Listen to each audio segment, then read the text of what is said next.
ములుగు జిల్లాలో గత 2 రోజులుగా కురుస్తున్న భారీ వర్షాలకు చెరువులు, వాగులు పొంగి పొర్లుతున్నాయి.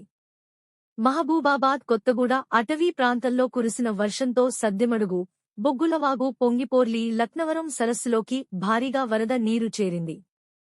గోవిందరావుపేట మండలంలోని బుస్సాపూర్ సమీపంలో ఉన్న లక్నవరం సరస్సు 36 అడుగుల సామర్థ్యంలో 34 అడుగులు నీరు చేరి మత్తడి పోస్తోంది. దీంతో పర్యాటకులకు అధికారులు ప్రవేశం నిలిపివేసి ప్రమాద హెచ్చరిక బోర్డులు ఏర్పాటు చేశారు.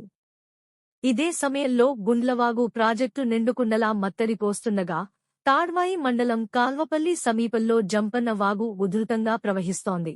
గడ్లమల్యాల, కొండాయి గిరిజన గ్రామాలకు రాకపోకలు పూర్తిగా నిలిచిపోయాయి. భారీ వర్షాల ప్రభావంతో వరద నీరు ఉధృతంగా పారుతుండటంతో అధికారులు, ప్రజలు అప్రమత్తంగా ఉండాలని హెచ్చరికలు జారీ చేశారు.